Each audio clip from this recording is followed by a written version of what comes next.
invitation to Singapore in March next year. Please come for our conference.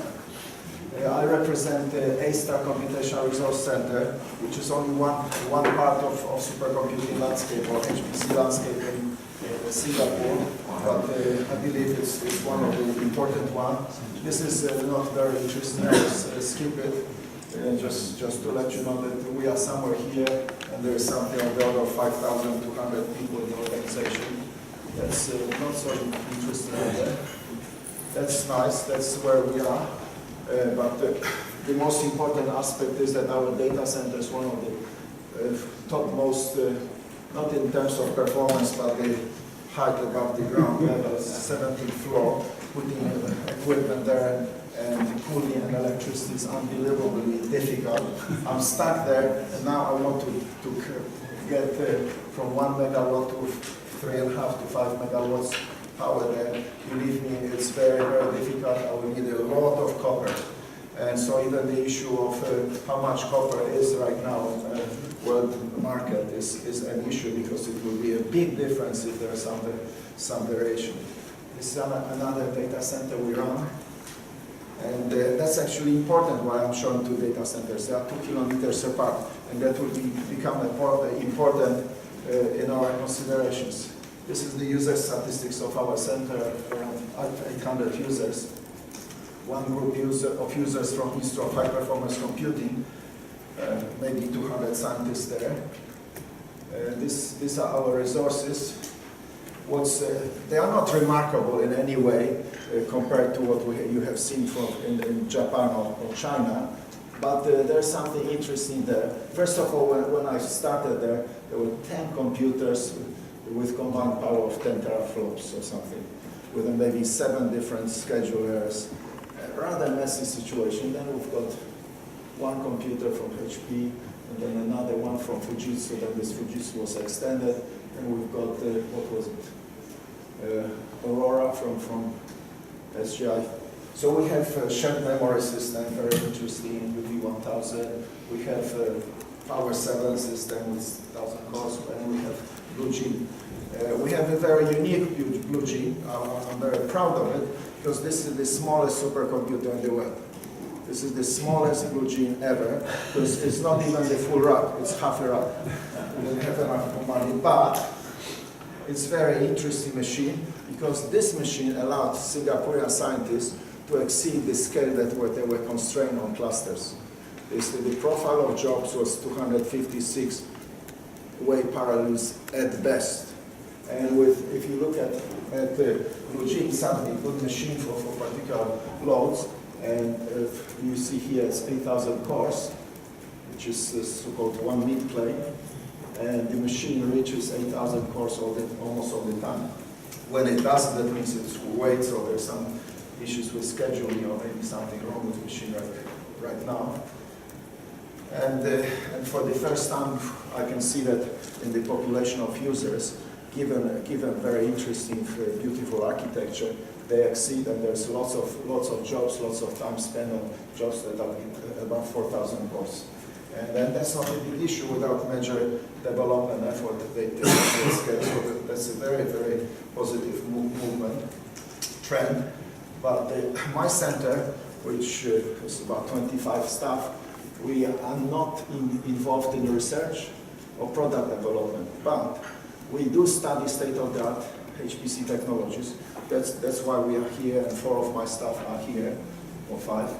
We engage in forward trends discussions with vendors. We observe and study best practice and trends, and that's why we also have program of exchange. I send my staff to other centers, and we welcome staff from other centers at our place too, so it's open invitation.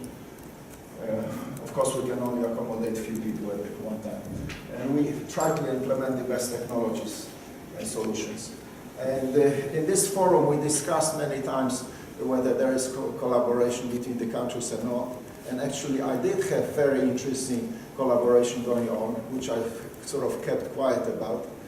And now I can disclose it. We have been working for many years with Longsun in Beijing, and our goal was to build 300 teraflop in Iraq computer based on their MIPS processor. who started in February 2012.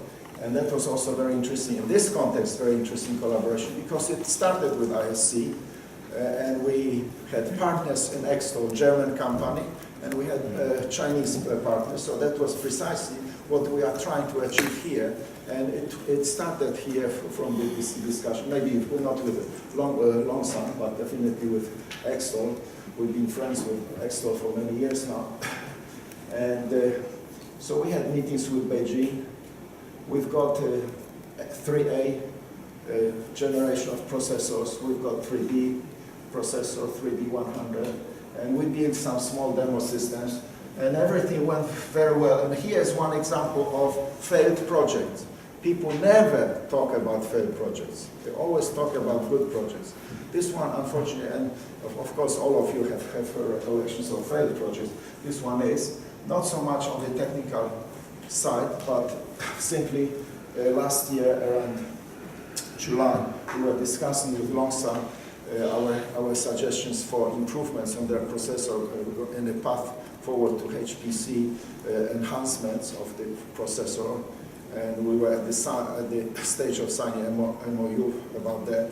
But unfortunately, for some reasons, either corporate, business, or political, Longshan has completely made a U-turn, and instead of going towards, from 8 to 16 cores, speeding up the clock rate, they have decided to move back to mobile devices and lower everything, lower every specs, lower everything. So basically, that was no-go situation, and we unfortunately had to abandon this project. But we had some very interesting things. We were the only group that used Longshan processor 3A, 3B, 3D1500, and we have run all of those programs, and we have libraries and Pascal compiler. We did everything on this system. So that was an interesting experience, which led to no products actually. So now let me talk about another project that we started recently, the Symphony Cortex. It's a challenge of building global scale supercomputer, and it started actually by a gentleman who is here, Yves Pop, who works with us now to help us to connect Asia with America with 100 gigabits per second by November this year, and demonstrated at SC. And we already have guarantees of having 10 gigabits per second link. Over that link, we will run InfiniBand using Obsidian strategic range extenders. And we already have talent from Tokyo Tech. They will be giving some Tsubame KFC cycles. We have very good collaboration starting with Oak Ridge National Laboratory. They will be giving maybe Titan. We're not sure yet about this, the security measures, maybe some other resources.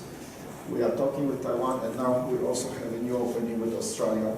So maybe with Australia we'll quickly test InfiniBand over that 7,000 kilometers. So why we are doing this if we don't do research? The reason is that we will have a National Supercomputer Center, and there are several partners for that. One of them is Nanyang Technological University, which is about 15 kilometers from our center in Fusionopolis. As you see, Singapore is a tiny little island, smaller than a suburb of a typical Chinese city, but still some interesting issues there. We would like to also combine it with an US campus somewhere here. So we have started testing equipment from Obsidian. If you imagine this is Fusionopolis here at the scale of latency, this will be our second data center in Biopolis. This is NTU, about 24 kilometers, but we have done loop. So sort of we looped the fiber from NTU back to thing, and here's the sync file transfer. Oh, that means I have no more time.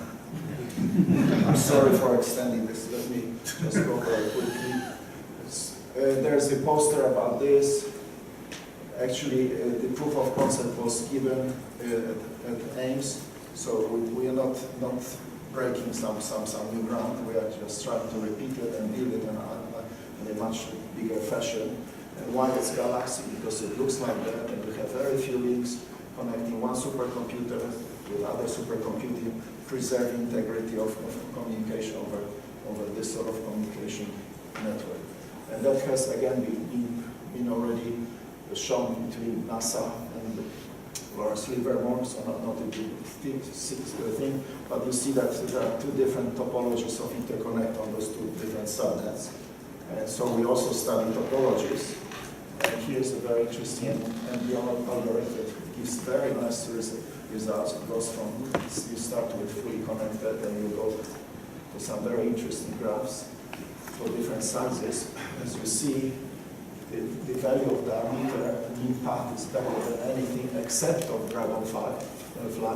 But we have also arrested NBR algorithm that gives very similar results.